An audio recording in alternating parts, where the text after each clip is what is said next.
lembaran baru di bawah wawasan Komuniti ASEAN 2045.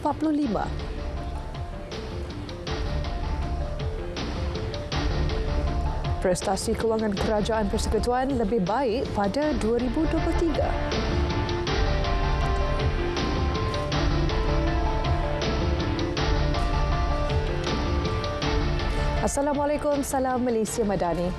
Jawatan Pengerusi pada tahun depan menandakan permulaan lembaran baharu di bawah wawasan Komuniti ASEAN 2045. Perdana Menteri Datuk Seri Anwar Ibrahim berkata perjalanan selama 20 tahun itu akan menyaksikan ASEAN bangkit untuk membentuk haluan masa depan bersama. Jelas beliau Malaysia bersedia mengambil alih jawatan pengerusi ASEAN dengan membawa visi yang jelas tertumpu kepada keterangkuman dan kemampanan. Ia bagi memastikan setiap suara itu penting dan tiada yang terpinggir. ASEAN is a community of nations, of shared dreams, an excellent example of how neighbours can sit down and work together for the betterment of our people. Laos secara rasmi menyerahkan jawatan pengerusi ASEAN kepada Malaysia Jumaat lalu pada majlis penutupan sidang kemuncak ASEAN ke-44 dan ke-45 di Vientiane. Pada majlis itu, Perdana Menteri Datuk Seri Anwar Ibrahim menerima tukul kepengurusian ASEAN daripada Perdana Menteri Laos Son Sai Sifandon sebagai simbolik penyerahan jawatan berkenaan.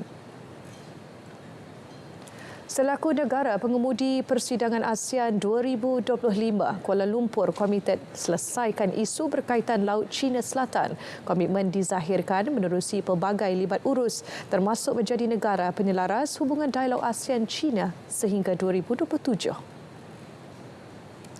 Ia antara lain melibatkan rundingan draft kod tata cara bagi mengelakkan konflik serta ketegangan di kawasan berkenaan berlarutan. Malaysia berazam kita sebagai negara yang penyelaras dengan China untuk 3 tahun akan datang ini, kita cuba sedaya upaya untuk kita memuktamadkan Code of Conduct di Laut Cina Selatan di mana dia akan secara konstruktif semua pihak bersetuju dan dia akan digundingkan dengan cara terbaik dan ini akan menjadi dokumen panduan untuk semua pihak berkenaan Laut Cina Selatan. Beliau turut memaklumkan kunjungan 2 kapal tentera dari China bersama pelajar Naval University of China ke Pelabuhan Pulau Pinang dibuat mengikut permohonan diplomatik daripada kedutaan China dan tidak melanggar sebarang peraturan Malaysia. 3 perkara utama akan dibawa Malaysia pada perhimpunan antara Parlimen ASEAN AIPA di Laos pada 18 hingga 24 Oktober ini. Ia termasuk perkongsian mengenai tenaga boleh diperbaharui, keselamatan makanan dan kecerdasan buatan AI. Pertama sekali perkongsian ilmu dan juga pengetahuan tentang renewable energy. Bagaimanakah kita di Parlimen telah memulakan menggunakan solar. You realize now we are using solar. Dan kita telah pun umumkan sebagai dasar, kerajaan telah pun umumkan bahawa by 2050 kita akan hindarkan dari penggunaan tenaga tradisional fosil. Maknanya kita akan bergantung banyak terhadap renewable energy yang lain, sama ada hidro ataupun lain-lain lah. Malaysia juga katanya akan membawa cadangan agar ASEAN bergerak secara bersama dalam memastikan pertumbuhan ekonomi di rantau itu terus berkembang pesat dalam masa sama menarik pelabur global sekaligus memberi manfaat kepada masyarakat. Hasil penuh siasatan insiden lubang benam di Jalan Masjid India dan laporan penilaian geoteknikal di kawasan sekitar kini dalam peringkat akhir penelitian pelbagai agensi. Kedua-dua laporan itu bakal dibentangkan kepada Jemaah Menteri sebelum sebarang keputusan diambil. bagi laporan penilaian geoteknikal, ia melibatkan penemuan hasil daripada penggunaan teknologi seperti ground penetrating radar dan juga microgravity testing untuk memastikan kestabilan tanah di kawasan berisiko, termasuklah kawasan Central Business District yang Kuala Lumpur, dan kajian ini membantu dalam mengenal pasti sekiranya masih ada kawasan yang mungkin terdedah kepada masalah lubang benam di masa hadapan. Untuk jangka panjang, DBKL juga katanya akan melaksanakan penyiasatan tanah mendalam serta ujian makmal untuk memastikan struktur tanah stabil dengan laporan geoteknikal jurutera bertauliah untuk kawasan dikenal pasti berisiko. Kerajaan Persekutuan mencatatkan prestasi kewangan lebih baik pada tahun 2023 berbanding 2022 dengan peningkatan lebihan hasil sejumlah 2.028 bilion ringgit serta penurunan defisit sejumlah 8.6 bilion ringgit. Ini menjadikan nisbah defisit negara kepada KDNK menurun kepada 5% pada 2023 berbanding 5.5% pada 2022. Angka itu berdasarkan laporan Ketua Audit Negara yang dibentang di Dewan Rakyat hari ini. Selain itu, laporan itu turut mendedahkan komitmen jaminan Kerajaan Persekutuan terhadap 13 syarikat telah meningkat 1.5% tahun ke tahun kepada 3.288 bilion ringgit pada tahun 2023 berbanding 224.116 bilion ringgit pada tahun 2022. Langkah intervensi perlu segera dilaksanakan bagi memastikan projek di bawah rancangan Malaysia ke-12 RM ke-12 dapat siap sepenuhnya menjelang akhir tahun 2025. Perkara itu disyorkan laporan Ketua Audit Negara LKN 3 2024 berikutan 169 projek menghadapi kelewatan jadual atau bermasalah. Setakat 26 Ogos, sebanyak 3,942 projek daripada 8,593 projek pembangunan di bawah RM ke-12 sedang dalam pelaksanaan. Sementara itu, 1,434 projek berada di peringkat pasca pelaksanaan, 3,085 projek di peringkat pra pelaksanaan dan 132 projek berstatus batal dan dalam perhatian. LKN turut menyatakan prestasi perbelanjaan projek bagi tempoh 2021 hingga 2023 sebanyak 231.92 bilion ringgit, melebihi peruntukan 222.756 bilion ringgit yang diluluskan bagi tempoh sama. Ketua Audit Negara turut mengemukakan 260 show untuk dipertimbang kementerian, jabatan, agensi serta syarikat kerajaan negeri.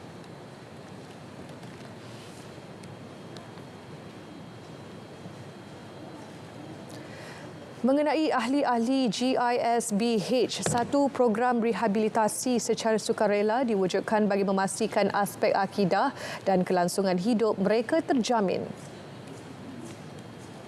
Lebih 20 pusat pemulihan seluruh negara disediakan. Ia dilengkapi dengan kemudahan asas buat mereka yang memerlukan bimbingan dan sokongan untuk menjalani proses pemulihan. Masa kini kita hanya menumpukan ahli GISB dalam negara dahulu. Luar negara, dia boleh mendaftar dan pihak KP, MKN dan JAKIM akan memikirkan what is the next steps untuk mereka yang berada di luar negara. Beliau berkata demikian pada sidang media khas di Pejabat Majlis Keselamatan Negara MKN Kuala Lumpur.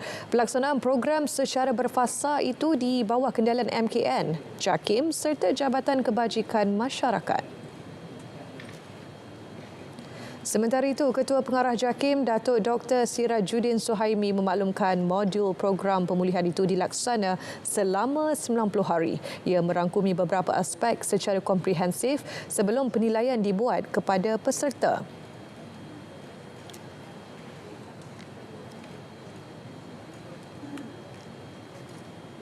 Ada 4 modul secara umumnya. Satu, modul pemulihan akidah. Yang kedua, modul latihan kemahiran.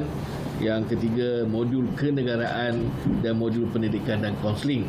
Setiap modul ni memang ada agensi berkaitan yang akan cater benda yang berdasarkan bidang masing-masing. Pendaftaran secara sukarela dibuka mulai hari ini. Ia juga boleh dibuat secara dalam talian atau di mana-mana pejabat Jabatan Agama Islam negeri-negeri serta ibu pejabat daerah IPD Polis. Kajian bagi memperkasa peranan usahawan wanita dalam industri dan perniagaan di Malaysia akan dilaksana. Menurut Menteri Pelaburan, Perdagangan dan Industri, Tengku Datuk Seri Zafrul Tengku Abdul Aziz, ia bagi memastikan kerajaan mempunyai data yang relevan untuk membuat keputusan atau tindakan terhadap golongan usahawan berkenaan. How we can help women in industries to exports, because that one memang matrik. I think that's how Izana, so you asked that question. I think that's a good question. I've been asking them to track and then we've got new sectors as well for investment. I think for MIDA, so I've asked them to track kita ada renewable energy, IC design, tadi baru jumpa, and technology. And how can we get more women professionals, women entrepreneurs as well in the new areas of economy that we want to support. So I think it's important that we track, do a base case, like I said, and now find out where exactly is the starting point and where do we want to be in 3 to 5 years' time.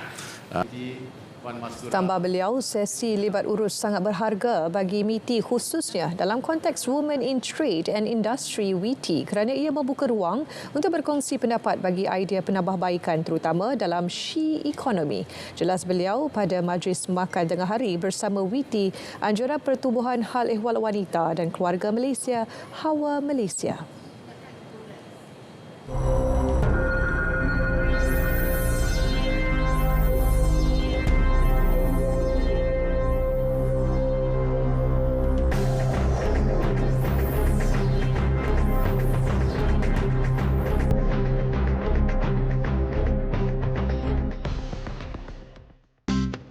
Panduan keselamatan elektrik ketika banjir.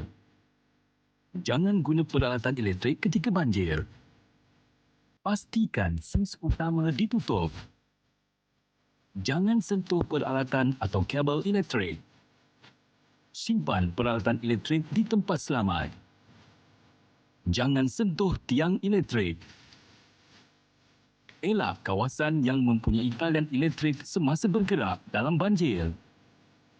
Periksa dan uji peralatan elektrik bersama kontraktor elektrik sebelum digunakan semula selepas banjir. Hubungi Tenaga Nasional Berhad di talian 15454 bagi bantuan berkait elektrik.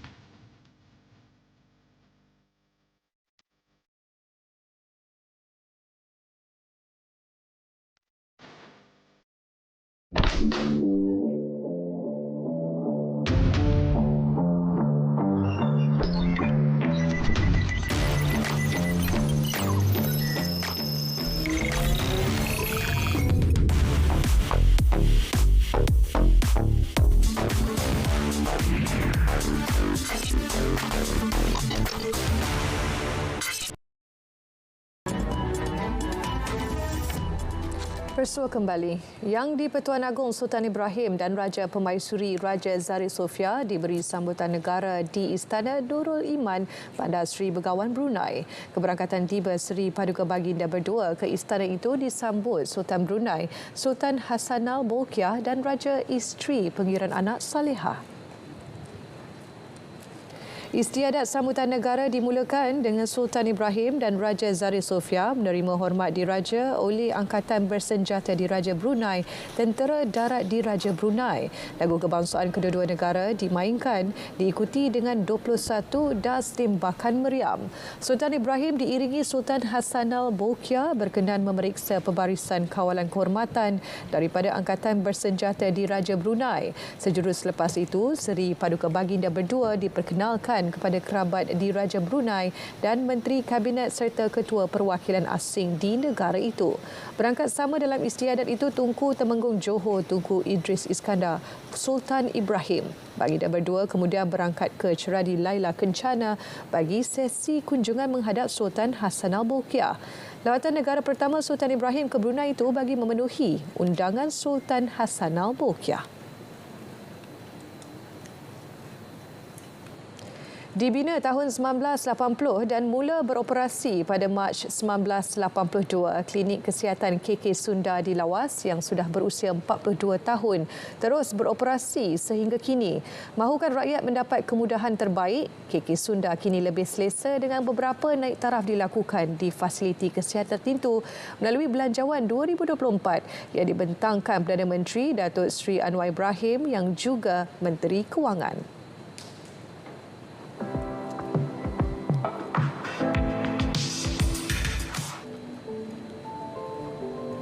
Perdana Menteri berkata komitmen kerajaan Madani untuk baik pulih klinik-klinik daif akan terus diperhebat melalui penyediaan 300 juta ringgit untuk baik pulih 400 buah klinik uzur. KK Sundar yang sebelum ini dikategorikan sebagai klinik daif telah dinaik taraf dan beroperasi semula pada bulan September 2024. Klinik ini menyedia perkhidmatan kesihatan kepada 5,300 penduduk sekitar dengan purata harian kedatangan pesakit ke KK Sundar adalah seramai 50 orang sehari. Bagi penduduk Sundar, naik taraf klinik kesihatan ini memberi keselesaan kepada mereka. Klinik Sundar memang memuaskan dan menjaga kesihatan kami untuk mengambil ubat kesihatan untuk kesihatan kami lah. Klinik dekat mesti senang lah. Okey kliniknya, tidak ada masalah. Saya pun berasa syukur. Menyenangkan juga. Setiap kali saya datang pun, diorang pun mengambil berat juga tentang penyakit asma ni lah. Dari segi perkhidmatan klinik dengan pesakit. Supaya yang penting kita utamakan warga emas lah. Warga emas ni kita faham juga. Tidak tahan menunggu. Antara perkhidmatan kesihatan asas yang disediakan adalah Jabatan Pesakit Luar, perkhidmatan ibu dan anak, farmasi, makmal serta perkhidmatan ambulans. Timbalan Menteri Kesihatan Datuk Lukanisman Awang Sauni berkata, kerajaan terus menaik taraf klinik kesihatan daif di Sarawak demi keselesaan penduduk. Jelas beliau, naik taraf KK Sundar ini dibuat melalui peruntukan sebanyak RM800,000 sebagai langkah progresif kerajaan sekaligus menyediakan perkhidmatan terbaik kepada penduduk di fasiliti kesihatan awam. Sarawak mempunyai 39 klinik dan untuk klinik Sundar kita memperuntukkan sebanyak RM800,000 bagi menjalankan kerja-kerja pembaikan lantai dan juga pendawaian dan serta kita akan menambah sedikit ruang untuk makmal kerana keadaan makmal sedia ada tidak selamat dan juga untuk mengelak sebarang kejadian yang tidak diingini kita binalah keadaan makmal. KK Sundar terus menjadi nadi kepada masyarakat setempat untuk mendapatkan perkhidmatan kesihatan. Kerajaan pimpinan Perdana Menteri terus berusaha menyediakan kemudahan berpaksikan rakyat, tidak kira di mana sahaja.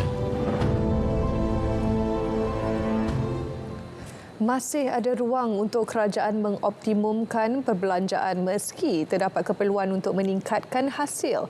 Menteri Ekonomi Rafizi Ramli berkata kedua-duanya penting bagi memastikan ekonomi negara terus berkembang dan rakyat menikmati pendapatan lebih tinggi.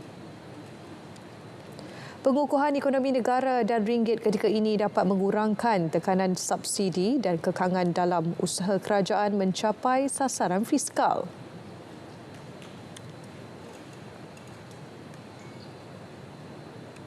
What is most important to government is to balance everything because whatever we decide, all these parameters are interconnected. You know, the fiscal target, the inflation, the growth, and especially the pressure on cost of living.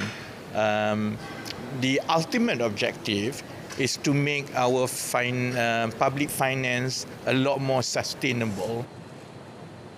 Tambahnya, langkah merasionalisasi perbelanjaan kerajaan merupakan usaha berterusan yang sedang dilaksanakan. Sebarang pengumuman lanjut mengenainya hanya akan diketahui pada pembentangan Belanjawan 2025 Jumaat ini. Jumlah penduduk terjejas banjir di Perak, Pahang dan Johor menunjukkan peningkatan, manakala Kedah mengalami penurunan. Di Perak, jumlah penduduk terjejas terus meningkat kepada 1,398 orang daripada 410 keluarga setakat 6 petang. Sebanyak 10 PPS masih dibuka di 4 daerah. PPS SK Slim River di daerah Mualim menempatkan jumlah penduduk terjejas paling ramai iaitu 356 orang daripada 98 keluarga. Di Pahang, bilangan penduduk terjejas banjir meningkat seramai 1,037 orang daripada 294 buah keluarga yang ditempatkan di 5 PPS setakat 7 malam. Jumlah tersebut meningkat berbanding 958 orang daripada 272 buah keluarga petang tadi. Sementara itu, di Johor, jumlah meningkat sedikit kepada 209 orang daripada 64 keluarga direkodkan. Berlindung di 4 PPS di Kluang, Batu Pahat dan Kulai.